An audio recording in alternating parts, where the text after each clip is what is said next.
to a story that our investigative team has been following, and it has emerged that a junior police officer might stand trial for the murder of his colleague that took place a few weeks ago. Zabedeo Maina, who headed a police squad, was shot and killed in what police say was friendly fire during a rescue mission in Kitui. But KTN has now learned that his killing might have been a well-crafted plot by his very own colleagues. KTN's Dennis Onsarigo with part 1 of By the Gun.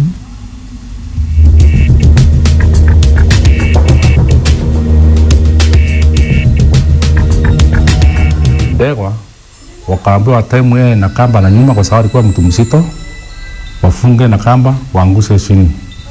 Sasa wanatembea huko, Imani akataimua kaangusha chini na akalala na kaanza kupanga na nyundo, akatakata na panga, akalibua mwili yote.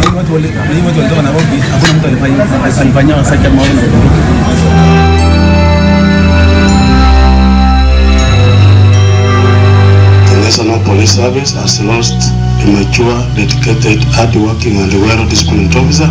Sasa huyo amenikanyanga miguu, alisema bidua ngari ulete hapa, sijui ni ngari gani.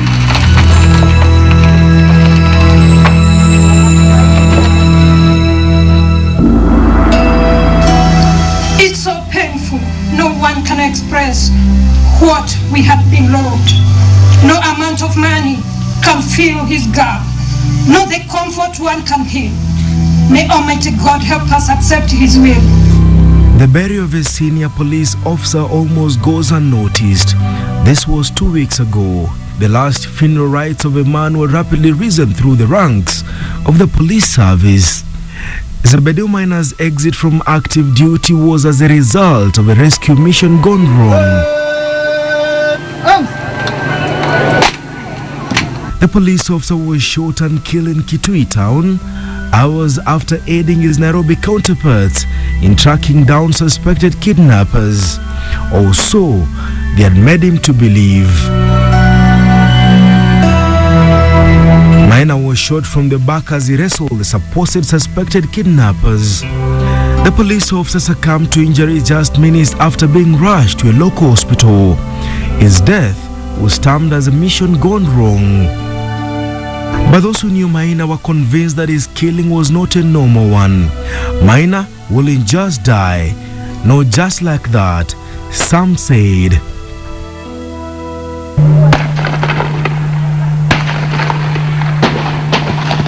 Maina rose to become a chief inspector of police and was in 2007 given the delicate assignment of silencing Mungiki sect members.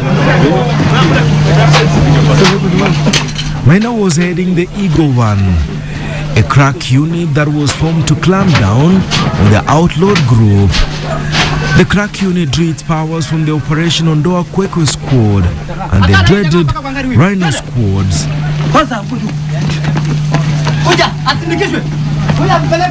Mina's Eagle One will turn out to be the most dreaded and feared crack unit in the country. The group was a law unto themselves. No one can tell how many members of Mungiki were killed by this squad between July and September 2007, but Maina was right at the center of that operation. Those who failed to quit the sect were executed. The squad resorted to paying the gang with its own coin. When the group dismembered its deserters, the police squad paid in kind. They strangled and hacked them to death and dumped their bodies in various places. The team was disbanded after what authorities deemed as a successful mission to contain the gang. But before it did, some of its own members had to die. Wakatuambia commissioner ameamuru wakubwa wote wa Mungiki wauawe na wasijulikane bila wamewawa. Kutoka hapo mimi ndio nilikuwa driver ya hiyo squad. By the time the confession of Bernard Kirinya was being played out, Kirinya was a dead man, killed by people suspected to be his own colleagues. Bernard was a police driver attached to Chief Inspector Maina of the Eagle Squad. Bernard had broken his silence over the macabre killings carried out by Mina's team. Bernard was lured from his hideout in the city and shot dead outside the Sarit Center shopping mall. The killing was never investigated. The confession of Bernard Kirinya, junior police officer who worked with Mina in the infamous death squad, pointed to a killer police unit that appeared to have been operating on express orders from somewhere.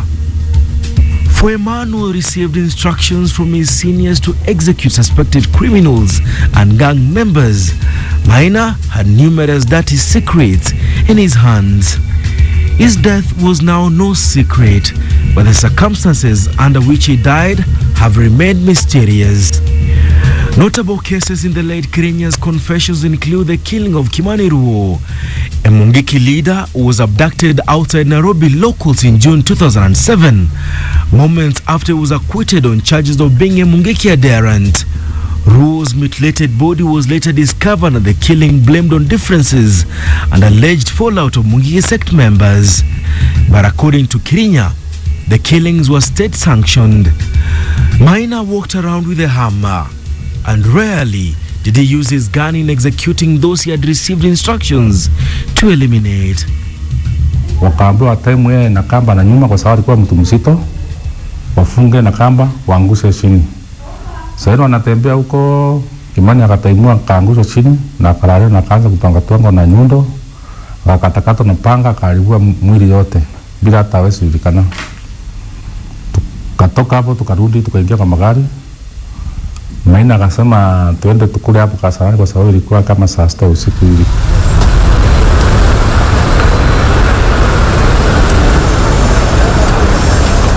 The killing of Njuguna Gitau Njuguna, the face of Mungiki, while its leader Maina Njenga was in jail, was also linked to Mina's Eagle Squad.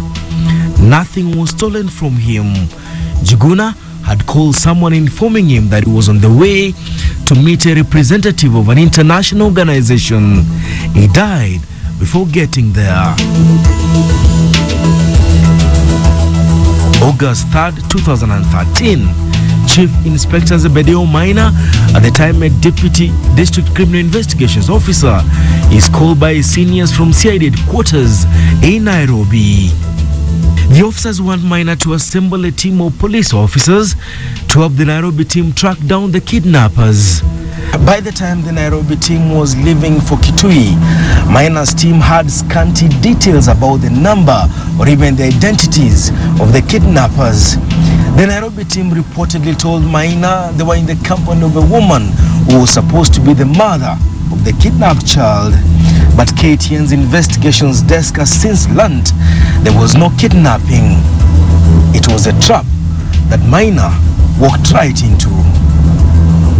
The details about the kidnapping are scanty, but Mina is informed that a senior police officer, a Mr. Mwangi, is on his way. Mina drive to this office where he summons 2 police officers. KTN obtained an exclusive interview with one of the officers who was involved in the rescue mission. A recording obtained by KTN's investigations desk reveals that Zabedeo Maina armed himself with a pistol. 2 of his colleagues on the mission were also armed. A Corporal Eden too had a pistol, while the other officer, Corporal Wendot, carried an AK-47 rifle. Tumepanda kwa ghorofa juu, stairs hivi juu, nikakuta mwanaume na mwanamke wakisimama. Alafu kwa ofisi ngambia nini mlikuwa mnatujua? Akasema anisi tuingie kwa ofisi. Ndio kwa ofisi nikakuta mimi natoka kwa Nyamondo. Mwanzangu sasa na jamaa anakaa chini. Kumbe hata fando kumbe huko unaaka nao. Akasema sawa. Tukasalamiana. Yeye akasema mimi naitwa Chief Inspector Mwangi. Tukaambiwa nikaona hiyo Mwangi. Akatoa mtu mmoja. Akapatia Maina. Kaambia inaweka mafuta hiyo. Inaweka mafuta kwa gari yako. So Mwangi ako na watu wawili. Wako na gari yao. Walikuwa na krimu.